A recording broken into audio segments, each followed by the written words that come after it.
Тиквешкото востание е прво организирано вооружено востание на македонскиот народ по Илинденското, кое поради разни причини било долго премолчувано, па дури и од историчарите. Од 90-тите намаму се прославува скромно, како што беше и денеска, одбележувањето на оваа значајна дата од историјата на Македонија. Тиквешкото востание траело 7 дена и толку траела и слободата на Кавадарци и на Неготино и на повеќе села од Тиквешкиот регион. Македонските востаници ги ослободиле градовите Кавадарци и Неготино, како и 50 на села од овој крај. Сепак, постанието било крваво задушено, загинале или били убиени повеќе од 1000 македонци, а околу 2700 биле затворени. При тоа биле изгорени околу 1000 куќи и дучени, пред се во Кавадарци и во Неготино. По тој повод, денеска на споменикот кој го одбележува Тиквешкото востание на местото Полана, каде што били убиени голем број на востаници и невидни жртви, се ќе положија делегации на локалната самоуправа на општина Кавадарци, на Сојузот на борците, Општинската организација на СДСМ, Општинскиот комитет на ВМРО ДПМН. Историски час за настанот и за величината на случувањата, како и репресалиите на едно од најзначајните настани по Илинденското востание за граѓаните од овој крај, и за Македонија одржа Марија Михова, инаку виш кустос историчар. Денес се навршуваат 106 години од Тиквешкото востание, кренато во 1913 година, и представува првиот масовен вооружен протест на населението од Тиквешијата против српската власт, која окупирала Вардарска Македонија по повлекувањето на турските сили по Првата Балканска војна, но воедно и прво востание во Македонија кое е дигнато 10 години по Илинденското. Воспоставувањето на српската управа во Тиквешијата довела до замирање на секаква стопанска, општествена и културна дејност во овој крај. Училиштата биле затворени, а свештениците и учителите биле немилосрдно тероризирани и спречувани да ја вршат нивната професија.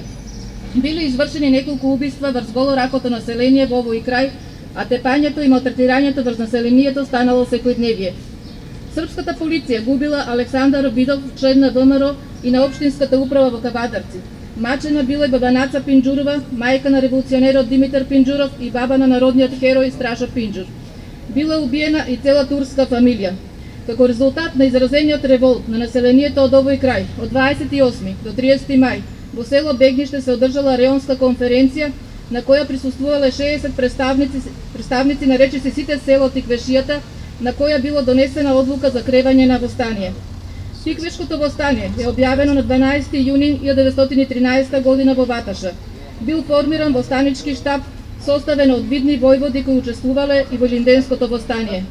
Лазо Бањански, Мишо Шкартов, Коцо Сеидзов, Ристо Михов, Тасе Мурџев, Тодор Камчев, Пане Измирлиев, Мело Јанев, Тодор Мицев, Глигор Линин, Ефтим Манев, Дончо Лазаров, Васил Саздов, Диме Пинџуров, Тасе Бошков, Трајче Туршијата, Јован Чешошев, Милан Анастасов, Милан Ацев, како и сите војводи на организацијата. Востанието почнало со сигнални огнови по селата Мрежичко и Рожден, најавувајќи ја борбата против новата српска управа, која заменил османлиската окупација. На 19 јуни започнало востанието во кое земаат учество околу 200 востаници, кои биле обични граѓани кои првпат зеле пушка во рака, а заедно со четите на ВМРО околу 1000 востаници. На 19 јуни востаниците успеале да го ослободат Неготино и селата од десната страна на реката Вардар од Демиркапија до Рожден. Истиот ден било ослободено и Кавадарци. Со отпочнувањето на војните дејства, четите предводени од војводите Милан Ѓурлуков, Христо Чернопеев, Петар Чаулев и други, започнале широки војни акции врз објекти и војни пунктови врз српските вооружени сили на територијата на Тиквешијата.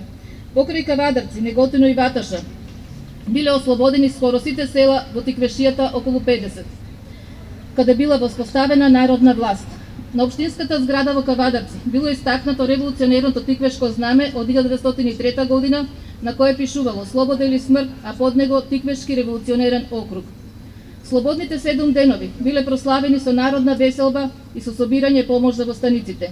На 20 јуни било одржано свечено собрание, на кое била избрана и градска управа составена од 12 видни кавадарчани.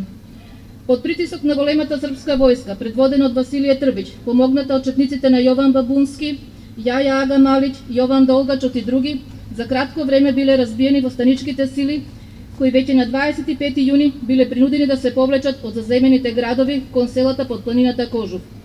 По задушувањето на востанието, местното население во Тиквешијата било подложено на страшен терор и репресалии. Српската окупаторска војска, за да ги заплаши населението, на коле врзала 150 тиквешани во центарот на Кавадарци и биле оставени да висат 30 часа на сонце. Потоа заедно со уште 50 други кавадарчани биле одведени во местноста Полјана и биле стрелани.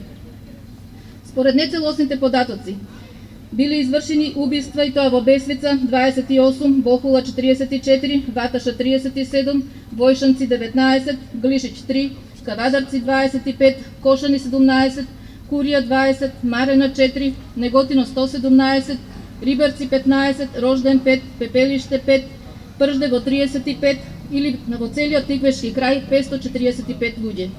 Тиквешкото востание во 1913 година беше причината поради која српските воено-административни власти го извршија најголемиот злочин во поновата историја на народот од овој крај, убивајќи при тоа повеќе од 550 мажи, жени и деца. 1000 куќи и дуќани биле запалени, 2700 луѓе затворени, а повеќе од 10.000 биле принудени да ги напуштат своите домови и да емигрираат во Бугарија. Денес Тиквешкото востание и последиците од него представуваат најголемиот злостор врз народот од овој крај во поновата историја. Нека им е вечна славата на сите загинати во ова востание.